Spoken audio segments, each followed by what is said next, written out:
Hello my Wolfpack and welcome to the TBL Summer League Week 7 Team Builder where we are versing Noctali. Now Noctali is a very good friend of mine, she's absolutely lovely, and I think what we're doing with the battle is we're actually doing a voice call, which will be really fun and really exciting.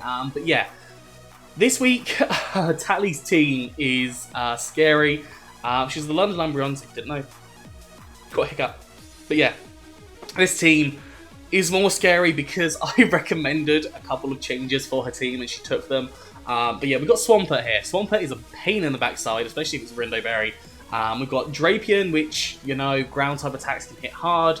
Duraludon, which ground type attacks again. Sceptile, which is a really big problem for my team, especially Unburden.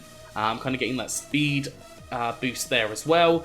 Sigilif, again, a really, really big problem. Causes me so many issues when trying to prep. So Sigilif is a really, really big concern. The issue with the Sigilif, though, on Tali's side is that it's restricted to 4 moves, and it needed more than 4 moves to be able to deal with my team effectively.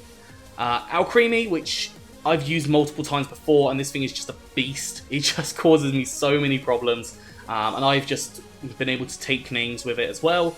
Gallade, which is, you know, probably a problem for my team. So I've got 3 mons that are weak to fighting type attacks, but hopefully I can hit really hard.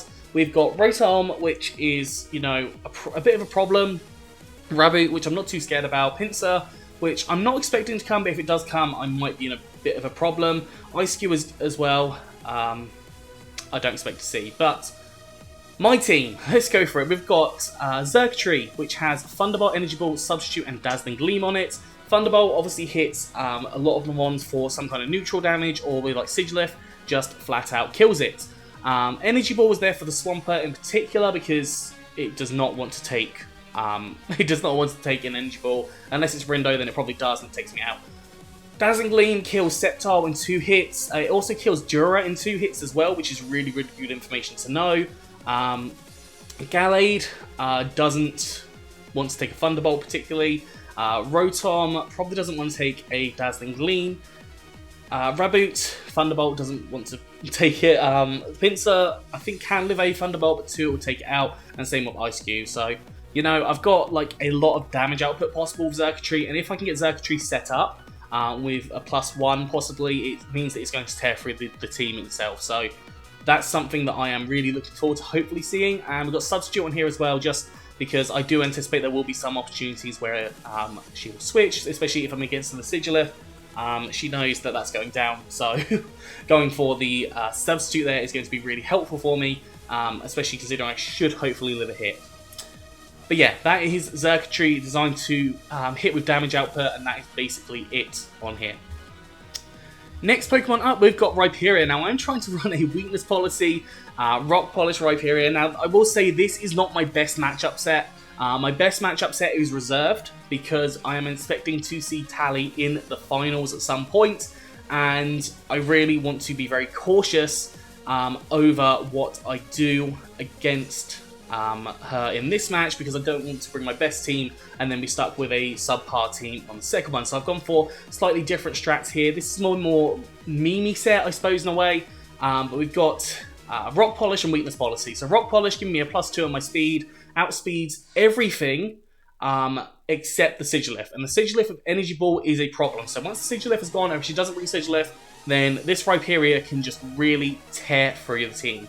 Swampert and Sceptile are ones that I can set up against because obviously I've got huge defense stats and I'm not expecting to see them to be special.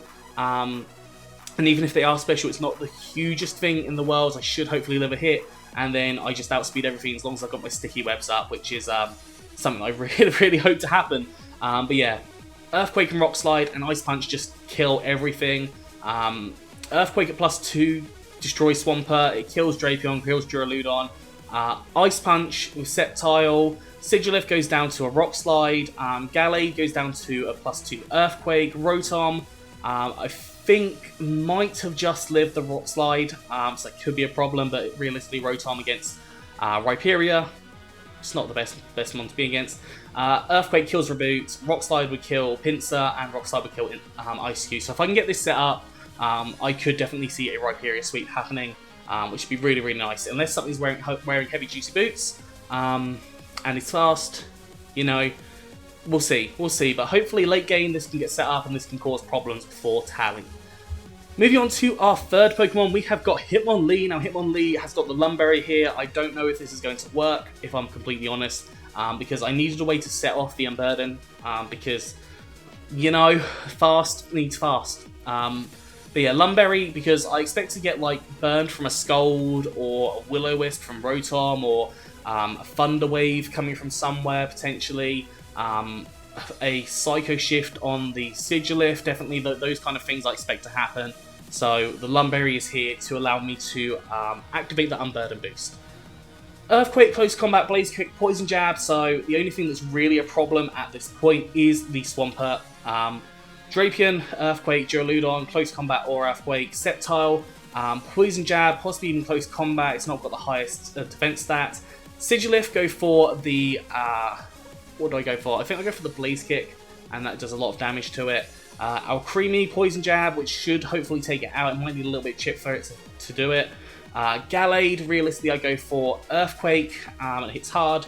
Rotom, actually I didn't count Rotom, but realistically I go for Blaze Kick. Reboot, I go Earthquake. Pinsir, I go for the Blaze Kick, and Ice Cube, I go for Blaze Kick as well. So I've got a few options there that I can go with different Pokemon, and hopefully we're going to see a lot of damage output there. I really want to be adamant, but unfortunately there was like something that was base 80 on its speed. I think it might have been Gallade, or 75 or 80, and I couldn't quite do the adamant. I literally needed those like 8 EVs to be able to outspeed, which was absolutely infuriating when I saw it. But yeah, Hitmonlee hopefully going to hit hard with this team. I'm going to treat this more as a breaker rather than a sweeper at the end, but it definitely could come into that category. All three of these so far have been breakers/sweepers for the team.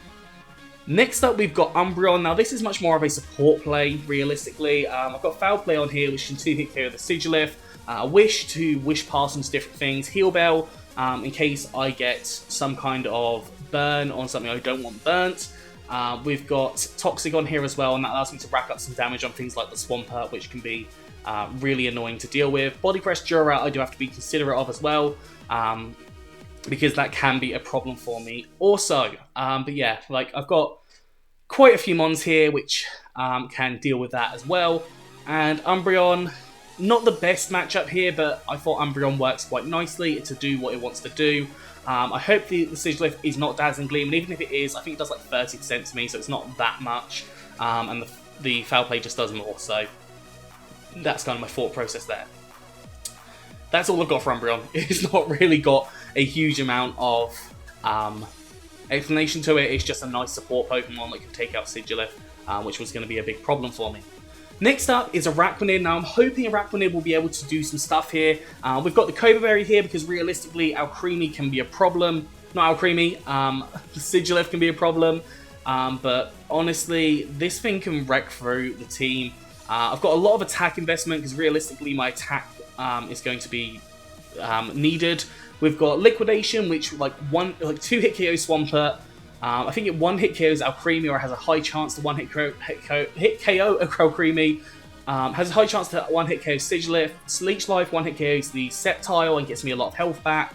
And honestly, it can just tear through a lot of this team really nicely. Do have to be careful with the Rotom, because obviously electric type attacks, the Sigilyph, because of its flying type attacks as well.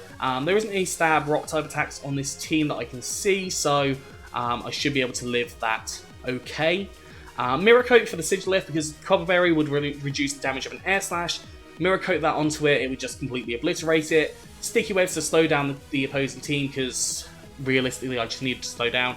And if that Swampert gets, not Swampert, if that Sceptile gets in a Sticky Web and is not White Herb, I do anticipate potentially to be White Herb predicting Sticky Webs. But yeah, if it is, then GG. GG on that one. But yeah, that's kind of Araquanid's through my thought process. It can do a lot of damage, it can take a lot of hits, and it can set up Sticky Webs in this week. So I think it's going to be a huge, huge player in this week, and I'm hoping that it'll work really, really well. Moving on to our last Pokemon, we've got Tauros, which is another massive breaker in the team. It can hit things really, really hard. It did have to have this one again. I think actually this one in particular it had to be a very specific EV to outspeed the Sigilif, and I literally needed like 8 more EVs to be able to outspeed it with Adamant, but I could not, which was really annoying. So I think it was wrong with the Hitmonlee, but I think it's right with the Tauros. Now, Tauros can hit hard on all of this team, realistically. Body Slam is going to cause issues for Swampert, Earthquake for Drapion, Duraludon, Body Slam again for Sceptile because it's frail, Sigilif a Throat Chop takes it out, Alcremie, Iron Head is a really powerful move against it, Gallade I go for a Body Slam, Rotom, realistically I go for a Throat Chop, Rabu, Earthquake, Pinsir I go for the Body Slam, it does 2-hit KO the Pinsir though, and then the ICU I go for Iron Head. So I've got a real good coverage with Tauros there. It hits so hard on all of these mons except for the Pinsir, but you know, I'm hoping that it is going to work really, really well for me. So Tauros here is going to be absolutely huge. What do I expect Tally to bring? Sceptile, Swampert, Sigilif, 100%.